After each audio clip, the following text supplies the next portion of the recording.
All right. Well, welcome to Unfinished Friday. Um, Familiar faces are all on this call, so you all know what this is about. Starting, the name starting from what's behind me in my unfinished basement. But we're all unfinished. We're all learning. We're all growing. And selfishly, I just wanted to learn great things from great people. So uh, today we have as you all know, we have Diane Cephas, and she's going to share with us today something that we were talking about just before everybody jumped on was, well, I've been meaning to use LinkedIn, but I just haven't had the time to spend in it. And so Diane's going to give us some helpful tips and ways we can utilize LinkedIn to help us. So take it away, Diane. Woohoo! All right. Well, thanks, Aaron. Thank you. So it's really interesting. Most people still consider LinkedIn to be a job board. And LinkedIn maybe have started that way, but it has become so much more. And you are all in Centersphere. I'm pretty sure most of you at least are in Centersphere, if not all of you. And so you do networking. Well, you know what? That's what LinkedIn is. It's a networking tool. And it's super, I want to say super easy. Okay, it's super easy for me because I've been doing it for years. So I get that. There's a divide. But one of the things that I strongly recommend to Centersphere people in particular, when you go to your Centersphere chapter, when you go to visit a chapter, when you are on unfinished, business with Aaron Root, or you're on a virtual call, you get people's business cards or their names. And most people are polite enough now and they actually spell their name here. So there's not like you can't go find them. First thing you need to do to expand your face-to-face networking is you go onto LinkedIn and you send them a connection request. I mean, it's literally that simple. And here's the best way to do it. Always do it personal. So, dear Kristen, it was so nice to meet you at the virtual coffee this morning. Please add me to your LinkedIn connection or your professional network on LinkedIn. Thanks in advance, Diane. It's as simple as that. You want to call them by name. You want to make sure you remind them where you met, and then just ask them to add to your network. And that's as simple as it is.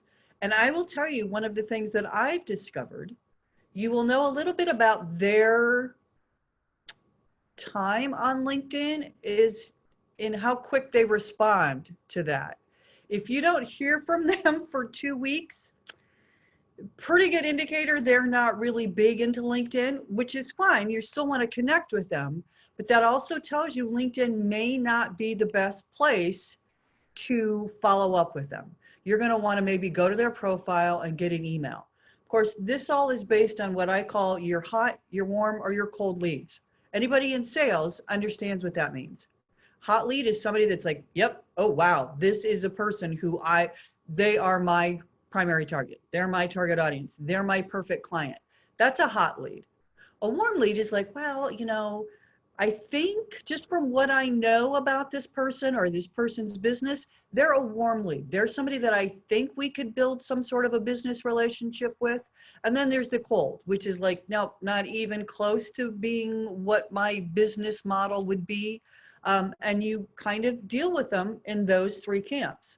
If they're a hot lead, you're going to do a little bit more follow-up with them. You're going to make it a little bit more personal. It might involve a phone call. At the very least, for me, what I do on LinkedIn, and this is the biggest, I don't know, it's the biggest secret, but it's the best way to do follow-ups on LinkedIn. You send them an initial connection request. They accept your connection. You then, so the second touch, as they say, is you actually then send them a, hey, thanks for connecting with me on LinkedIn. And then you have a couple of choices in how that works. The easiest, best choice is to say, okay, are they a hot lead? At that time, I would say, hey, dear Aaron, thanks for connecting with me on LinkedIn. Love to get together and do it and have a cup of coffee with you sometime so I could learn a little bit more about your business. Do you have some time next week? And again, if they didn't get back to you for 2 weeks on LinkedIn, that might be an email. That might be something where you say, hey, what does next month look like for you? Or give them 3 dates. It kind of depends on what this is where you're going to have to get a little bit of what's the sense of what's happening.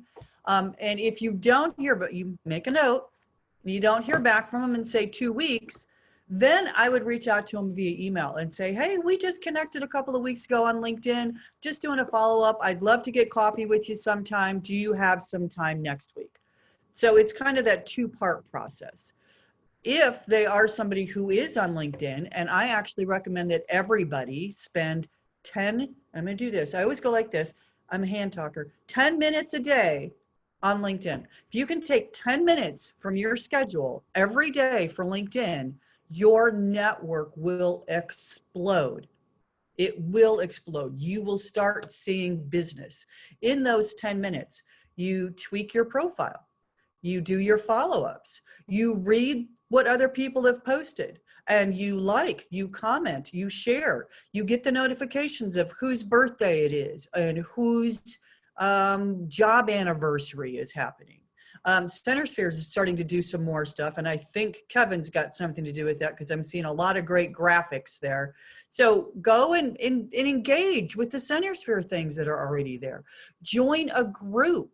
I'm assuming there is probably a Plexus group, and I would assume that there might be a Cabby group. Go and join those groups and interact. 10 minutes. Literally set a timer for 10 minutes. Timer goes off, you're done. Finish whatever you're doing and then move on to whatever the next thing is. If you can do that every day, you will see a huge explosion in your LinkedIn, what you get back from LinkedIn. Joe Sweeney came to a class a couple of years ago, and he amazes me. He is using LinkedIn like it's intended to use. He spends more time on LinkedIn than I do. And he's loving the results that he gets. Because one of the other things he does, he shares on LinkedIn. And he doesn't talk about his business. It's something called the 80-20 rule. It's called Pareto's Law. 80% of what you post on all social media, really, right, Kevin? 80% of what you post on social media isn't about your business. 80% of what you post is how do you help your potential customers? What's in it for them? So for me, I post a lot of stuff about how to use LinkedIn. I post a lot of stuff about how to get started on Facebook, how to use Instagram better. I do social media stuff. I do a lot of content. I love words. So I'll post things about articles about words. It's called curated content. So it's stuff that I found that somebody else has written that you all don't have time to read, but it's something that I think can be helpful to you. So I share it with the people that I have connections with. And then the 20% of what I post, so that's the 80%. Majority of what you post is about them, their world, how do you make their life better? How can you help them grow their business? 20% of what you post is you. Having a special coming up, having an open house and come see, eat chocolate and try on pants. Though eat chocolate and try on pants may not be, it would work for me, Cheryl, but that may not be the best thing that you want to kind of have them go, right, Julie? So be thinking about what you post, but 20% is about your business. And I actually, starting out, I literally tell people you should be tracking everything you post. You should be keeping some sort of record of what you post. And it's 4 posts about your customers, a post about you, 4 posts for your customers, and a post about you. 4, 1, 4, 1. And until you can get into a rhythm, it actually does make it a lot easier. 4, 1, 4, 1, 4, 1. And eventually you'll be like, okay, I know that I've posted 5 times about my business, about my clients, so I'm going to post 1 or 2. You can time that. If you've got a big sale coming up, if you've got a big event coming up, you plot it out. It's content calendar, editorial, social media calendar, whatever you want to call it. And the same thing applies to LinkedIn. I got off on a tangent there. So to get back to LinkedIn. So on LinkedIn, it's the same thing. Statistically speaking, LinkedIn recommends that you post 4 times a week, give or take. So I would say your goal is never to post less than 3 times a week on LinkedIn. Never post less than 3 times a week on LinkedIn. So you would do your 4-1, 4-1 with those 3 posts a week. it's been interesting. You'll see a lot more what I consider personal posts on LinkedIn, which is fine depending on what your business is. But the majority of people on LinkedIn go to LinkedIn to do business, which is why I find it such a valuable tool instead of Facebook. I go to Facebook to watch cute cat videos and to stalk my son. Not that he's on Facebook because he's 28 and it's not cool anymore, but let's be real. That's what I get onto Facebook for, right? Cute cat videos and, my son. And, and then as Aaron said a little earlier, politics, I have to get off. So that's what Facebook is for. LinkedIn is actually a professional business networking platform. People go there anticipating doing business. That's what I go there for. I am looking for business. I am looking for a business connection. I am looking for somebody that can help me grow my business. I am looking to purchase. I am looking to sell. It is a business network. That to me is the huge difference. So there is that fine line. Yes, I want to get to know you, but I don't need to know, that there's my mind went to a lot of different places there. I don't need to know all the personal drama going on in your life. That is not what that's not what LinkedIn is for. LinkedIn is professional. Do you want to share a photo of, hey, I'm on vacation enjoying my great grandchildren? Okay, but that's going to be a very limited. That's not your 4-1. That's going to be maybe one out of, I'm going to say even on LinkedIn, maybe 1 out of 20. And that is probably pushing it as well, quite frankly. I don't share much personal stuff on LinkedIn. People who know me, we're going to get together and have coffee. That's where that's going to come from. So that's kind of a few general tips on LinkedIn. I am teaching a class on LinkedIn through SEC October 20th from 1 to 4. It is Zoom, so it's virtual. It's $56. You can go to the SEC website and sign up. I also, for people who are in CenterSphere, you got a chapter, you need a speaker, please have your president or give me a call. I'd love to come and speak about LinkedIn. I do a real down and dirty networking. I actually have a worksheet, kind of a sheet that we go through, 7 steps that you can grow your LinkedIn connection network. And it talks hot, warm, and cold leads. The other thing that I always tell people is work on your profile. That can be part of your 10 minutes. You have to have a picture. People do business with people. So if you still have a shadow puppet, you got to do something different. I am also a big believer in professional headshots. If you cannot do a professional headshot, just get yourself dressed up like you're going to church or a wedding and have somebody take a decent photo of you. At the very, it's not ideal, but it works. Go find a picture of yourself where you are all dressed up and you're standing next to a significant other or a special friend. Chop them out of the picture and put yourself in. You can usually tell when somebody does that, so that's why it's not optimal. A professional headshot digitally in this day and age is worth every penny you spend on it, because you can use that digital headshot, all of your professional stuff. If you've got a professional LinkedIn account, a professional Facebook account, a professional Instagram, if you're using anything for you professionally, you're going to want a really good headshot. So I do strongly recommend that you do get a professional headshot. So that's one of the easiest things you can do to improve your LinkedIn profile. Second easiest thing you can do to improve your LinkedIn profile, finish it.